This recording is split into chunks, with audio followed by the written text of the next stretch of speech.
Good morning students. आज हम exercise 6.2 जो कि हमारी क्लास 9th की है, जिसको मैंने NCERT एग्जाम्पलर EXAMPLER से लिया है, वो मैं आपको एक्सप्लेन करने जा रही हूँ। देखिए बेटा, मैंने अभी तक आपके पास बेसिक वीडियो डाली है एंगल्स की और 6.1 इस चैप्टर की अभी तक मैंने 2 ही वीडियो बनाई है।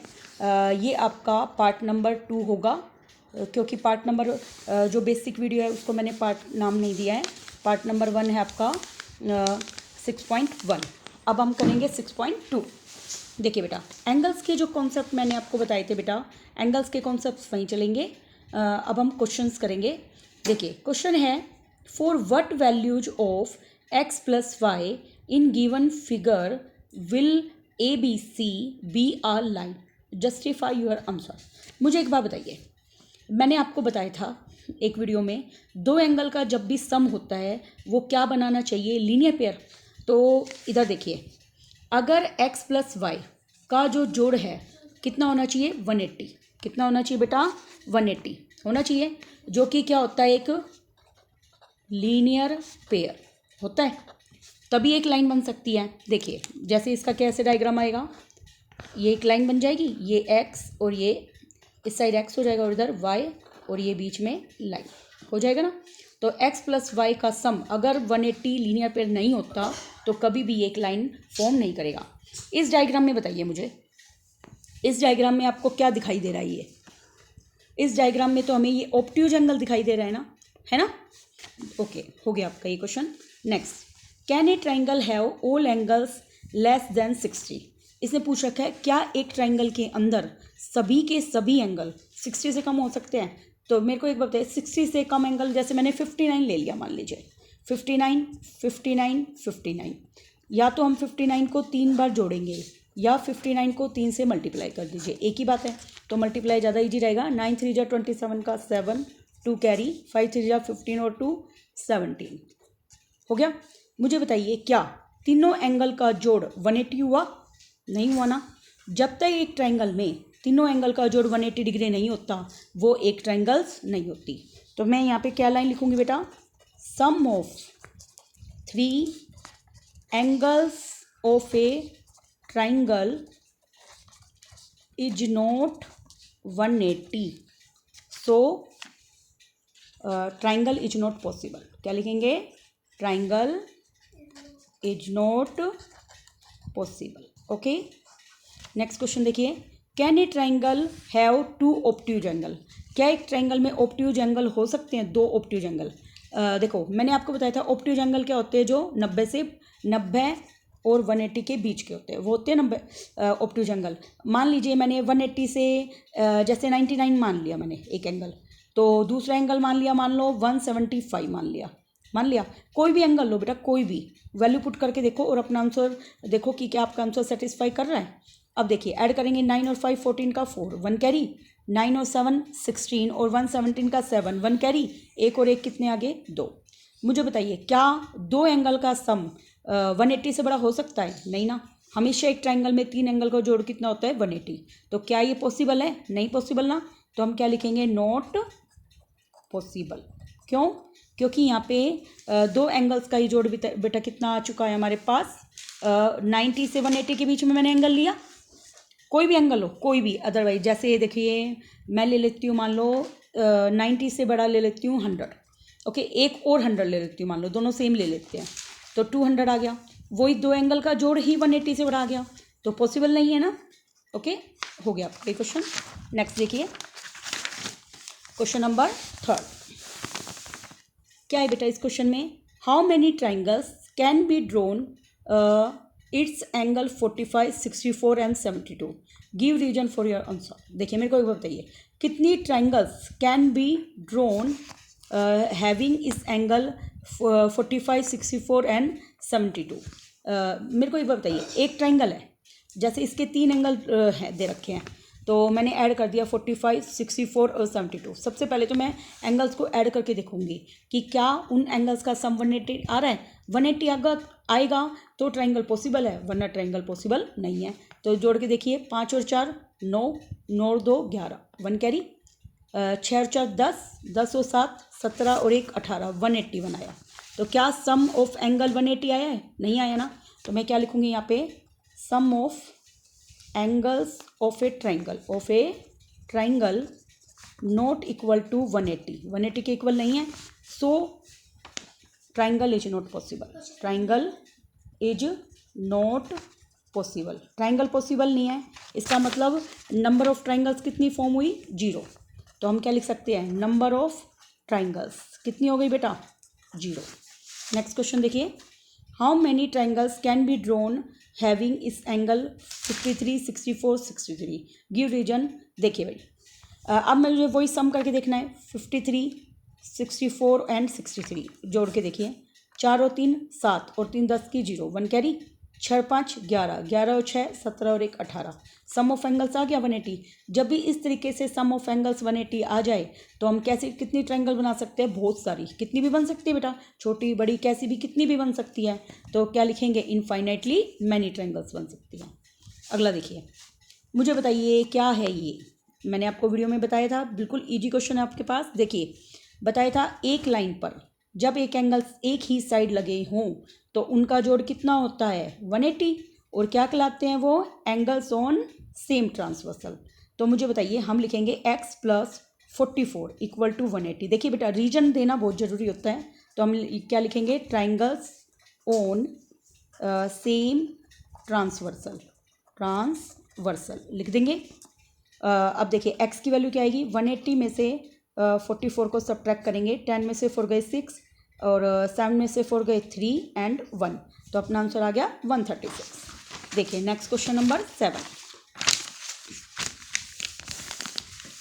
देखिए हाउ, देखिए 2 एडजेसेंट एंगल्स हैं आर इक्वल। एडजेसेंट एंगल कौन से होते हैं बेटा? जो साथ साथ बने हो, जैसे दो पड़ोसी होते हैं तो उनकी दीवारें मिलती है ना, ऐसे एडजेसेंट एंगल की भी दीवारें क्या होंगी बेटा? मिलेंगी। वो दोनों एडजेसेंट एंगल क्या हैं? Equal. Is it necessary that each of these angles will be A right angle? क्या ये पॉसिबल है कि भाई दोनों एंगल क्या हो? एक राइट एंगल। जस्टिफाई करना है आपके आंसर को। देखिए मुझे एक बात बताइए, देखिए कैसे मैं आपको इसमें ना फिगर ड्रॉ करके दिखाती हूँ। जैसे मान लीजिए मैंने एक ऐसे राइट एंगल की बना ली, जैसे बनाया, एक एंगल मैंने यहाँ बना दिया। मुझे बताइए एंगल 1 और एंगल 2, क्या ये दोनों एडजेसेंट एंगल है ना? बीच में दीवार क्या है? ये, और दोनों एक दूसरे के क्या हैं? पड़ोसी। तो ये क्या हो गए? Adjacent angle. अब हम जानते हैं एंगल 1 और 2 तो दोनों का जोड़ है 90, क्योंकि हमने 90 लेके चले हैं। और 1 और 2 दोनों इक्वल है तो दोनों को मैंने x सेलेक्ट कर लिया, x + x इक्वल टू 90। मुझे एक बार बताइए कितना हो गया ये? 2x equal to 90। तो x की वैल्यू क्या आ गई? 90 को 2 से डिवाइड किया, 45 आ गई ना। तो अब आप बताइए कि क्या ये नेसेसरी है कि इन दोनों में से हर एक एंगल 90 हो? नहीं है ना। कब नेसेसरी है ये? Know if they form a linear pair. Linear pair जैसे देखिए ऐसे ऐसे इसका डायग्राम बनेगा। ये जैसे मान लीजिए ये एंगल x है और ये भी x है, ठीक है। हम देखो बेटा इसका प्रूफ करेंगे, हम कोई भी बात ऐसे मानेंगे नहीं, हम प्रूफ करके देखते हैं। देखिए x + x लीनियर पेयर है तो जोड़ कितना आएगा? 180। 2x बराबर 180, तो x की वैल्यू क्या आ गई? 180 को 2 से भाग किया, 90। तो बताइए लीनियर पेयर आ गया ना। तो इसलिए मैंने लिखा है know if they form a linear pair, तभी बात बेटा पॉसिबल है, वरना ये पॉसिबल नहीं है। ओके, देखिए बिल्कुल ईजी क्वेश्चन है, बस इनको बेटा समझना जरूरी है, ठीक है, वरना यही आपके लिए डिफ़िकल्ट हो जाएंगे, क्योंकि ठीक से समझते नहीं है तो हर चीज़ हमें डिफ़िकल्ट लगती है। ओके, देखिए next, if one of the angles formed by 2 intersecting lines is a right angle. क्या क्या रखा है? देखिए इस डायग्राम को देखिए, ये एक लाइन इधर जा रही है, इसका नाम दे देते बेटा हम, इसका दे देते L और इसका दे देते M। 2 लाइन्स है तो दोनों इंटरसेक्ट कर रही है। मुझे बताइए इंटरसेक्टिंग पॉइंट ये O हो गया, और क्या कह रहा है? By 2 intersecting line is a right angle. ये एंगल 90 है। मुझे बताइए ये एंगल 90 है तो लीनियर पेयर से ये वाला एंगल भी 90 आ जाएगा, और ये दोनों वर्टिकल अपोजिट एंगल हैं तो क्या ये भी 90 आ जाएंगे? ये भी 90 है, और क्या ये भी 90 आ जाएंगे? सारे 90 आ गए ना। तो अब इसका देखो गिव रीजन देना है, तो हम एग्जाम में कैसे करेंगे इस क्वेश्चन को? जैसे मान लीजिए हमने इसको एंगल 1 बना दिया, ये एंगल 2, ये एंगल 3 और ये एंगल 4। सबसे पहले देखो हम करेंगे कैसे, हम लिखेंगे यहाँ पे L intersect with M at point, किस पॉइंट पे इंटरसेक्ट कर रही है बेटा, ओ पे लिखेंगे। फिर हमें दे रखा है एंगल 1 बराबर 90 डिग्री, हमने लेट कर लिया कि ये हमें ये गिवन मान लीजिए इसको, सॉरी क्या मान लीजिए, गिवन। हो गया यहाँ तक। अब मुझे एक बार बताइए, आपके पास क्या दे रखा है, एंगल, बाकी सारे एंगल हमें फाइंड आउट करने हैं। मुझे बताइए एंगल 1 बराबर एंगल 3 क्या लिखेंगे, vertical opposite angle, short form VOA लिखते हैं हम इसको। तो एंगल 3 भी कितने का आ गया बेटा, 90। तो अब हमें एंगल 2 फाइंड आउट करना है। हम जानते हैं एंगल 1 और एंगल 2 कितना होएगा बेटा, 180 बाय लीनियर पेयर। तो एंगल 1 90 है, तो एंगल 2 बराबर कितना है, 180। तो एंगल 2 की वैल्यू क्या आ जाएगी, 180 में से 90 गया, 90 आ गई। और 2 4 के क्यों बराबर है, वर्टिकल अपोजिट एंगल। और मैं यहाँ लिखूँगी एंगल 2 बराबर एंगल 4 के वाई, वर्टिकल अपोजिट एंगल। तो देखिए बेटा आपका ये कंप्लीट क्वेश्चन हो गया, दिखाई दे रहा है आपको अच्छे से। नेक्स्ट देखिए, in the given figure which lines are parallel and why. देखिए भाई मुझे एक बार बताइए, इसमें जो डायग्राम है, फर्स्ट डायग्राम को देखिए, ये क्या है, सेम ट्रांसवर्सल पर दो एंगल बन रहे हैं। और मैंने आपको क्या कंडीशन बताई थी बेटा, सेम ट्रांसवर्सल पर जब दो एंगल का जोड़ 180 आ जाता है तो उसको लाइंस क्या होंगी, पैरेलल। तो देखिए 132 में 48 जोड़िए, 8 और 2 10, 4 3 7 और 1 8, 180 आ गया ना। हमारे पास 180 आ गया। इसका मतलब L किसके पैरेलल है, M के। Y रीजन भी देंगे हम, एंगल सोन सेम ट्रांसवर्सल, ठीक है, इसलिए हो गया ये। नेक्स्ट क्वेश्चन है बेटा, क्या क्या P और Q पैरेलल है। देखिए मुझे एक बार बताइए, देखिए ये भी सेम वही है, ये एंगल भी इस साइड है और ये एंगल भी इस साइड है। तो 73 में हम 106 जोड़ेंगे, 6 और 3 9, 7 में 0 जोड़े 7, 179। तो क्या इनका सम 180 है, नॉट इक्वल टू 180। तो हम क्या लिखेंगे, P पैरेलल। देखिए बेटा पैरेलल का सिंबल हम कैसे बनाते हैं, P पैरेलल ऐसे कट कर दीजिए Q, इसका मतलब ये पैरेलल नहीं है। ओके, लास्ट क्वेश्चन है इस एक्सरसाइज का बेटा, क्वेश्चन नंबर 10। देखिए क्या क्वेश्चन दे रखा है बेटा में, दो लाइंस हैं L और M, वो क्या है, परपेंडिकुलर हैं सेम लाइन पे। ओके, दो लाइंस है जो कि सेम लाइन पर क्या है, परपेंडिकुलर। तो हमें पूछ रखा है आर L और M perpendicular to each other, क्या एक दूसरे के परपेंडिकुलर है। तो मैंने आंसर लिख रखा है नो, नहीं है। ऐसा क्यों, देखिए मुझे बताइए, N एक लाइन है, L परपेंडिकुलर किस पे है बेटा, N पे। तो दिस इम्प्लाइज, देखिए करने का तरीका थोड़ा एग्जाम में बेटा अच्छा होना चाहिए आपका। देखो ऐसे लिखेंगे, L परपेंडिकुलर है N पे, ये हमें क्या है, पहले ये भी हम लिखेंगे गिवन। तो दिस इम्प्लाइज क्या करता है, एंगल 1 कितने का आ गया, 90। फिर हमें क्या गिवन है, जो M है वो परपेंडिकुलर है N पे, ये भी हमें गिवन है। तो एंगल 2 भी कितना है, 90। इतना हो गया। अब मुझे बताइए एंगल 1 और एंगल 2 बराबर 90 है या नहीं है। तो मैंने आपको एक चीज़ बताई थी, जब एक एंगल ऊपर और एक एंगल नीचे होता है, जैसे मान लो यहाँ पे हमने एक बॉल डाली और वो बॉल ठीक उसी होल में जाके चली जाए, ये मैंने आपको रीजन बताया था। इन एंगल्स को क्या बोलते थे हम, कोरोस्पोंडिंग। अब इस डायग्राम को देखो, थोड़ा सा उल्टा करके देखिए, देख रहे हैं आप, वही चीज़ है, बॉल डाली और ठीक उसी में चली गई है ना। तो बताइए क्या एंगल 1 और 2 90 हैं, तो ये कोरोस्पोंडिंग एंगल है। तो मैं यहाँ पे लिखूँगी बट दीज